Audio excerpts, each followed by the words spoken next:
Welcome to Sabari Keerthana's vlog. New சப்ஸ்கிரைபராக இருந்தீங்கன்னா சேனலை சப்ஸ்கிரைப் பண்ணிக்கோங்க. அப்போ தான் அடுத்தடுத்து போகிற வீடியோ நோட்டிஃபிகேஷனில் வரும். இது செவ்வாய்க்கிழமை. கிளைமேட் சில்லுன்னு இருந்தது. 5 o'clock எந்திரிச்சு வந்து பார்த்தா பெட்டை விட்டு எந்திரிக்கிற வரையும் தான் கஷ்டம். அதுக்கப்புறம் கொஞ்சம் நார்மலாகிடுவோம். ரெஃப்ரெஷ் ஆகிட்டு கோலமெல்லாம் போட்டாச்சு. வெளியில் வந்து பார்த்தா நம்ம ஆள் கத்திட்டு இருக்கிறாரு, ஏதாவது சாப்பிட கொடுங்கன்ற மாதிரி. சரி அப்படின்னு சொல்லிட்டு தான் உள்ளே போய் அவருக்கு சாப்பிட்றதுக்கு ஏதாவது எடுக்கிறதுக்கு போனேன். இப்போ வந்து ஸ்நாக்ஸ் வச்சுட்டு அவருக்கு தண்ணியும் வச்சாச்சு. அவர் சாப்பிட்டு குடிச்சிட்டு கிளம்பிடுவார். அடுத்து நம்ம வேலையை பார்க்க வேண்டியதான். சாமி கும்பிடலான்னு சொல்லிட்டு தான் போனேன். செவ்வாய் வெள்ளி மட்டும் உருளியில் வந்து பூ மாற்றுவேன். உங்கள் வீட்டில் ஏதாவது ஏலக்காய் பொடி, தசாங்க பொடி, ஜவ்வாது ஒன்றும் இல்லைனாலும் ஒரு பச்சை கற்பூரம், சூடம் எது வேணால் தண்ணியில் மிக்ஸ் பண்ணிக்கோங்க. இந்த மாதிரி உருளி இருந்ததுன்னா அப்புறம் ஏதாவது கிடைக்கிற பூவை போட்டு அதில் வச்சுருங்க. கொஞ்சம் ரூம் வந்து நல்ல ஒரு வைப்பாக இருக்கும், பாசிட்டிவ் வைப்பாக இருக்கும், ஸ்மெல்லும் நல்லாயிருக்கும். அதுவே அன்றைக்கி டேவை வந்து நம்மளுக்கு பாசிட்டிவாக கொண்டு போகும். இந்த உருளியை பற்றி சொல்லி ஆகணும். அவ்வளோ ஈஸியாக வந்து ஒரு சின்ன திங்ஸாக இருந்தாலும் மிடில் கிளாஸில் வாங்கிட மாட்டோம். இது இப்போ தேவையா அப்படின்னு 1008 தடவை யோசிப்போம். கிட்டத்தட்ட 1.5 வருஷம் யோசித்து அதுக்கப்புறம் வாங்கினது தான் இந்த உருளி.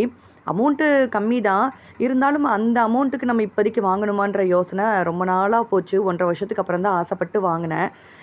உருளியை டெக்கரேட் பண்ணும்போதெல்லாம் அவ்வளோ ஆசையாக இருப்பேன். பார்த்து டெக்கரேட் பண்ணுற மாதிரி இருக்கும். கிடைக்கிற பூவை வச்சு தான் டெக்கரேட் பண்ணுவேன். ஸோ அதுக்கப்புறம் சாமி கும்பிட வந்துட்டேன். இது ஹாலில் இருக்கிற பிள்ளையார், அவருக்கு ஒரு வணக்கத்தை போட்டுட்டு கிச்சன் வேலையை பார்க்க ஆரம்பிக்கலான்னு வந்துட்டேன். எனக்கு காய் கட் பண்ணுறதுன்னு அவ்வளோ ஒரு கஷ்டமான வேலைங்க. யாராவது கட் பண்ணி கொடுத்துட்டா டக்குன்னு தாளிச்சு விடலாம் அப்படின்னு சொல்லி தோணும். ஏன்னா 2 சேர்ந்து பார்க்குறப்ப கொஞ்சம் டைமிங் வந்து எக்ஸ்ட்ரா கிச்சன்லேயே நிற்கிற மாதிரி இருக்கும். அன்றைக்கி வந்து நான் தான் கட் பண்ண வேண்டியதாகிடுச்சு.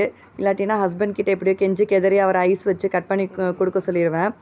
அன்றைக்கி வந்து அவர் வீடியோ விலாக் எடுக்கணுன்றனால அவர் தான் மொபைலை வந்து ஹேண்டில் பண்ணிகிட்ருக்கிறாரு.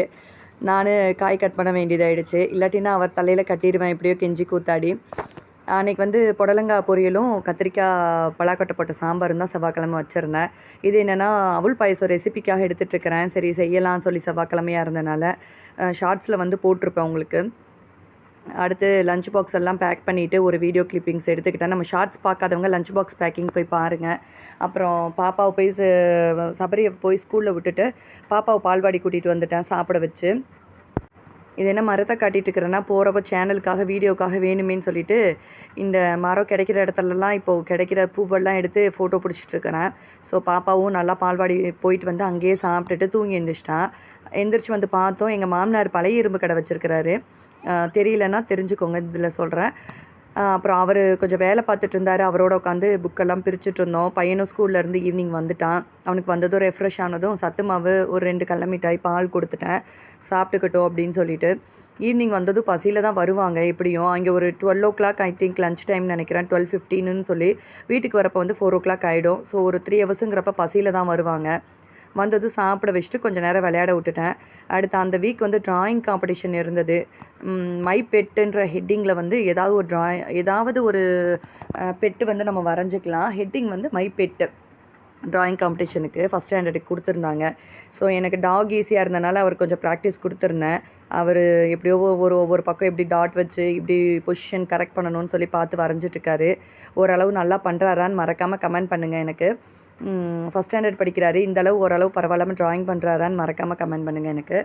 அதுக்கப்புறம் ஹோம்ஒர்க்கும் இருந்தது. இதுக்கப்புறம் ஆக்டிவிட்டி வேறு அன்றைக்கி கொடுத்துருந்தாங்க.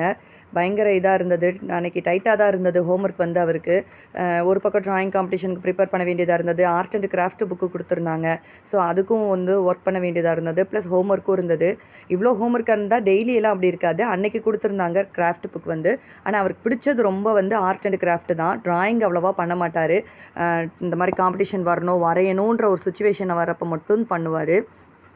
இதான் ஆர்ட் அண்ட் கிராஃப்ட் புக்கு. அவருக்கு பிடிச்ச கிராஃப்ட் ஒர்க் ரொம்ப பிடிக்கும். எப்படா உட்காரலாம், ஹோம்ஒர்க் பண்ணுறாரோ இல்லையோ கிராஃப்ட் புக் கொடுத்துட்டா போதும், எல்லா பக்கத்தையும் கூட ஒரே நாளில் முடிச்சிடுவார். அந்தளவு ஆர்ட் அண்ட் கிராஃப்ட் மேலே அவருக்கு அவ்வளோ இன்ட்ரெஸ்ட்டு. எப்பயுமே குழந்தைங்கள வந்து அவங்க இஷ்டத்துக்கு பண்ண விடணும். அவங்க தப்பாக பண்ணிடுவாங்க, அது சிந்திரும் இது சிந்திரும்னு சொல்லி நினைக்கக்கூடாது. ஃபஸ்ட்டு ரஃப் நோட்டில் வந்து ஒரு 2 தடவை ப்ராக்டிஸ் கொடுத்துடணும். இப்படி வச்சு காட்டு அம்மா கிட்ட, இந்த மாதிரி ட்ராப் வடிஞ்சதுன்னா இந்த மாதிரி இப்படி எடுத்துகிட்டு கொஞ்சம் ஸ்லோ பண்ணிக்கோ அப்படின்னு நம்ம தான் அவங்களுக்கு வந்து சொல்லணும். கண்டிப்பாக புரிஞ்சுப்பாங்க. கொஞ்சம் செல்லமாகவும் கொஞ்சம் புரிகிற மாதிரியும் சொன்னால் இந்த டிப்பு ஒர்க் அவுட் ஆகுதான்னு சொல்லி பாருங்கள் நீங்கள். நான் அப்படி தான் சொல்லுவேன், அதனால் புரிஞ்சுப்பார் கொஞ்சம். ஸோ நைட் டின்னருக்கு வந்துட்டேன். நைட் டின்னர் வந்து குழி பணியாரம் தான் ஊற்றுனேன். இது விஷயம் வந்து நான் உங்களுக்கு ரெசிபி வந்து போட்டுடுறேன். எப்படி போடுறதுன்னு சொல்லி மாவாட்டி 3வது நாள் நான் வந்து பண்ணியிருக்கிறேன் குழி பணியாரம். டேஸ்ட்டாக இருக்கும். நாங்கள் வந்து அன்னைக்கு சாம்பார் இருந்தனால அதை வச்சேவும் எப்படியோ நைட்டை ஒப்பேத்திட்டோம். குழந்தைங்களுக்கு வந்து இட்லி பொடி வச்சு குடுத்துட்டேன். ஸோ அவங்க சாப்பிட்டுக்கிட்டாங்க. டின்னர் முடிச்சதும் நம்ம என்ன பெட்டுக்கா போக முடியும்? அடுத்தும் வேலை இருக்குது நம்மளுக்கு. மறுநாள் என்ன வேணும்? எல்லாம் இருக்குதா திங்ஸு அப்படின்னு சொல்லி பார்க்கணும். இதிலேயே பாதி பொருள விட்டுட்டேன். அதுக்கும் திட்டு வாங்கிட்டு இருந்தேன் ஹஸ்பண்ட் கிட்ட. கடைக்கு போய் ஒரு 4 பொருள விட்டுட்டேன். போய் வாங்கிட்டு வந்ததுக்கப்புறம். அதுக்கப்புறமும் வேலை போய்க்கிட்டே தான் இருந்தது. வாட்டர் பாட்டில் ஃபில் பண்ணுறது, பாத்திரம் விளக்குறதுன்னு சொல்லிட்டு பெட்டு போடுறதுன்னு. ஸோ லாங் வீடியோவாக போகிறனால இதோட நான் வந்து இந்த வீடியோவை ஃபினிஷ் பண்ணிக்கிறேன். பிடிச்சிருந்தா சேனலை லைக் பண்ணுங்கள், ஷேர் பண்ணுங்கள், சப்ஸ்கிரைப் பண்ணுங்கள். தேங்க்ஸ் ஃபார் வாட்சிங்.